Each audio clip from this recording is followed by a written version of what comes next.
Boa noite, pessoal, tudo bem com vocês? Turma, estou aqui gravando esse vídeo aqui para poder estar respondendo e corrigindo a avaliação que eu passei para vocês na semana passada sobre a disciplina de Química, certo? A questão número 1 e a questão número 2, pessoal, trata-se daquele primeiro conteúdo que a gente estudou lá no início do bimestre, que são os tipos de dispersões, né? A gente viu que existem 3 tipos de dispersões, que uma dispersão nada mais é do que uma mistura que tenha no mínimo 2 componentes. A gente pode ter a solução onde o tamanho médio das partículas dispersas, né, é de menor que 1 nanômetro. Temos os coloides, que o tamanho das partículas dispersas é de 1 a 1000 nanômetros, e as suspensões, que as partículas dispersas são acima de 1000 nanômetros. Aqui temos outras características, e com isso, pessoal, pediu-se para observar as duas colunas aqui, coluna A e B, e relacionar uma com a outra.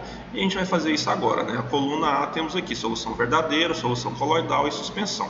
E aqui na coluna B algumas afirmações. A letra A fala o seguinte: suas partículas podem ser separadas por ultrafiltros. Isso é uma característica de quem, pessoal? Das soluções coloidais, certo? Então a 2 se liga com A. A letra B aqui, suas partículas são separadas por filtros comuns. Isso aqui é uma característica das suspensões, pessoal. Então a 3 com a B e a número 1 só pode ser a letra C. Então é 1 com C, 2 com A e 3 com B. Isso aí faz com que a resposta correta seja o quê? Letra C, certo?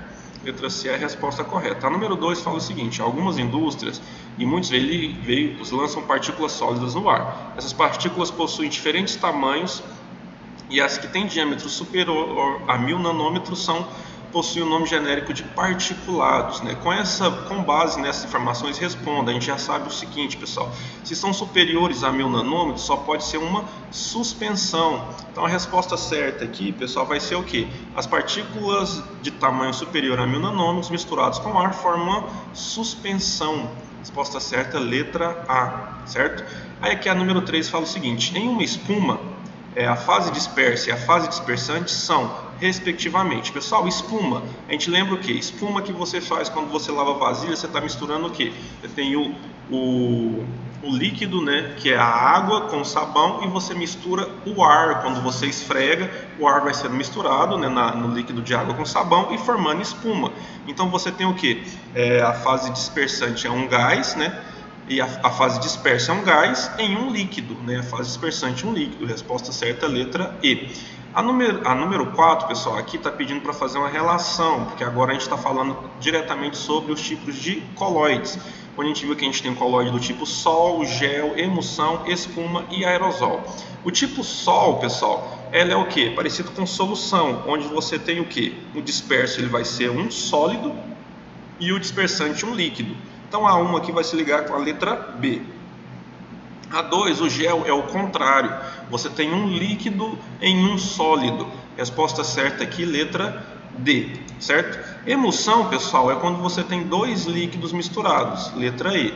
Espuma é quando você tem o quê? Um gás misturado em um líquido. Resposta certa, A. Então você vai se ligar aqui à letra A. E a 5, aerosol, é o contrário. É quando você tem um líquido ou um sólido ligado a um gás, né? A resposta certa, letra C. Respondida aí, certo, pessoal? Essas aí são as características, né? 1 se liga ao B, 2 ao D, 3 ao E, 4 ao A e 5 ao C, certo? A número 5 fala o seguinte: considere os sistemas apresentados a seguir. Qual desses são classificados como coloides, pessoal? O creme de leite, a gente tem aquela estrutura meio cremosa, então é uma característica dos coloides. Maionese comercial também é. O óleo de soja não, pessoal. O óleo de soja é uma substância, né? A gasolina também não. E a gente tem o isopor, que é caracterizado como um coloide também. Resposta correta aqui, então, na número 5 é a letra B, né? 1, 2 e 5, certo? Pessoal, a número 6 já começa a falar sobre aquele coeficiente de solubilidade. Temos até aqui o enunciado que fala o seguinte: na química estudamos tipos diferentes de misturas homogêneas, e dentre elas temos as soluções, né? No preparo de uma solução, que é a adição de um soluto em um solvente dentro de um recipiente, como água e sal, por exemplo, podemos preparar uma solução insaturada, uma solução saturada, uma solução supersaturada. Utilizando dos seus conhecimentos, descreva o que é cada uma dessas, pessoal. De forma simples, a gente vai ver que solução insaturada é uma solução onde a quantidade de soluto, que é o que é menor de quantidade, por exemplo, o sal na água, né, é menor do que a quantidade de soluto dissolvido, né, no solvente dissolvido é menor que a capacidade máxima, né? Vou colocar aqui, capacidade máxima que a solução consegue dissolver, ou seja, quando você coloca uma quantidade menor, né, se na água com sal, se em 100 ml de água eu consigo dissolver até 38 gramas de sal, eu colocar 20 em uma solução insaturada. Solução saturada, então, pessoal, é o que? É a quantidade máxima, né? Solução onde a quantidade de soluto dissolvido é máxima, é a máxima permitido para a quantidade de quê? Quantidade de solvente, né? Certo? Em uma determinada temperatura, porque a gente viu, né, que dependendo da temperatura, a quantidade de soluto dissolvido vai modificar, né? E supersaturada é uma solução onde a quantidade de soluto dissolvido é maior que a capacidade, né? Capacidade o quê? Capacidade máxima que o soluto consegue dissolver. Isso só é possível pelo que, pessoal? Quando a gente aumenta a temperatura, certo? Então está respondido aqui, turma. Resposta da letra A, né? Resposta da B aqui, solução saturada e solução supersaturada. Está respondido aqui. A 7 fala o seguinte: quais são as soluções aquosas contendo a única substância dissolvida que pode apresentar corpo de fundo dessa substância, pessoal? São as substâncias saturadas e supersaturadas, certo? Você pode colocar uma quantidade maior, como por exemplo a água em sal. Em 100 ml de água consegue dissolver 38 gramas. Se eu colocar 40 gramas, 2 gramas vai ficar no fundo, mas vai continuar sendo saturada, certo? A número 8 traz uma tabela aqui e temos aqui os coeficientes de solubilidades, né, dessas substâncias em 100 ml, ou seja, em 100 ml de água eu consigo dissolver 260 gramas de nitrato de prata, é muita coisa, né?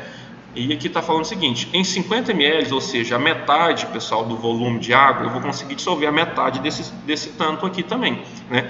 Então, se eu sei disso, uma solução saturada destes sais foram completamente evaporados, o resíduo sólido pesado foi 32 gramas. Então, para mim descobrir qual era o sal que estava dissolvido aqui, pessoal, tem que saber o seguinte, né? A metade do coeficiente de solubilidade aqui tem que ser 32, que é o caso do KBr, né? Se em 100 ml de KBr ou em 100 ml de água eu consigo dissolver 64 gramas de KBr, né? Em 50 ml eu consigo dissolver a metade, que é 32. Logo a resposta certa, letra E. A número 4 aqui, pessoal, está falando o seguinte: a número 4 não, a número 9, certo? Analisar esse gráfico e pede a apresentar a alternativa que apresenta corretamente qual é o ponto que indica uma solução insaturada, certo? E o fator que influencia a sua solubilidade, pessoal. Solução insaturada aqui, ó, abaixo da linha do coeficiente, né? O que você tem abaixo aqui da linha, você tem uma solução insaturada.